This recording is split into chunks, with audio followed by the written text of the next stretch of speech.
हरे कृष्णा। श्रील प्रभुपाद की जय। श्रीमद् भगवद गीता अध्याय 4 श्लोक संख्या 3। गेह्य स नित्य संन्यासी यो न द्वेष्टि न कांक्षति निर्द्वंदो हि महाबाहो सुखम बंधात् प्रमुच्यते। अर्थात भगवान कह रहे हैं कि हे अर्जुन, जो पुरुष न तो कर्म फलों से घृणा करता है न कर्म फल की इच्छा रखता है, वह नित्य सन्यासी जाना जाता है। हे महाबाहु अर्जुन, ऐसा मनुष्य समस्त द्वंद्वों से रहित होकर भवबंधन को पार कर पूर्णतया मुक्त हो जाता है। तो इस श्लोक में हम देखते हैं भगवान बता रहे कि वास्तविक में सन्यासी कैसा होना चाहिए। यहाँ भगवान ने अर्जुन को महाबाहु कह के संबोधित किया है।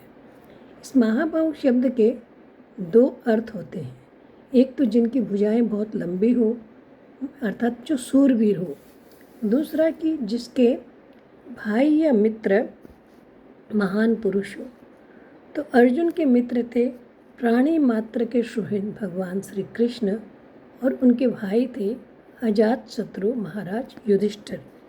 तो ये संबोधन देकर भगवान मानो अर्जुन से ये कहना चाह रहे हो कि तुम कर्म योग के अनुसार सब कुछ निष्काम भाव से करने का बल तुम्हारे अंदर है, अतः तुम इस कर्मयोग का पालन कर सकते हो।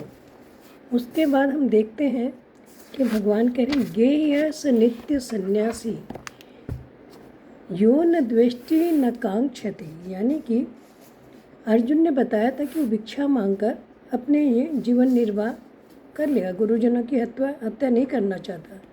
गुरुजनों की हत्या करने से अच्छा है कि वो संन्यास ले ले।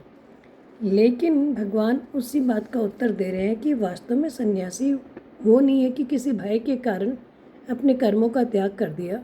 गुरुजनों के वध के भय के कारण अर्जुन अगर अपने कर्मों का त्याग कर भी देते तो वो वास्तव में संन्यास नहीं है। जो कर्मयोगी का संन्यास तो राग द्वेष के त्याग त्याग से होने वाला है, नित्य संन्यास होता है। वही भीतर एवं सच्चा संन्यास है। यानी कि जो वास्तव में कर्म योग के द्वारा जो न फलों की इच्छा करता है न द्वेष करता है, वो वास्तव में संन्यास कहलाता है। न द्वेष्टि न कांक्षति। यानी कि एक्चुअल में कर्मयोगी वो होता है जो न किसी भी प्राणी पदार्थ परिस्थिति सिद्धांत आदि से द्वेष नहीं करता। उसका काम है निष्काम भाव से भगवान कृष्ण की तुष्टि के लिए समस्त कार्यों को करना। अतः जिसमें कुछ भी द्वेष हो उसकी सेवा, जिससे अगर कोई द्वेष होता है तो उसकी सेवा पहले करनी चाहिए ताकि उसके प्रति जो द्वेष है वो खत्म हो जाए।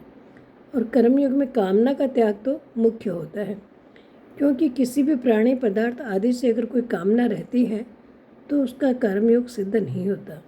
निष्काम होने के लिए, दूसरों के हित के लिए कार्य करने के लिए अपने इंद्रियों को भगवान की सेवा में एंगेज करना पड़ता है, और तभी ये कामना के त्याग का बल आता है। तो भगवान कह रहे हैं कि नित्य सन्यासी वही है जिसने अपनी कामनाओं का त्याग कर दिया, जो किसी से द्वेष नहीं करता, वो वास्तव में सन्यास है। उसके बाद कह रहे हैं भगवान निर्द्वंदो ही महाभाव सुखम बंधात् प्रमुच्यते।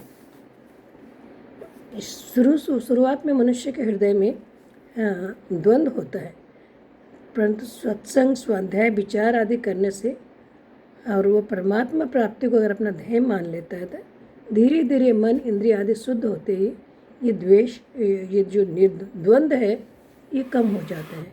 तो सन्यासी को चाहिए कि हर परिस्थिति में वो द्वंद्व से रहित हो।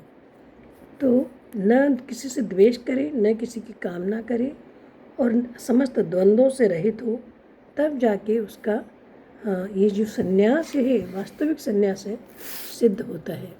हरे कृष्णा।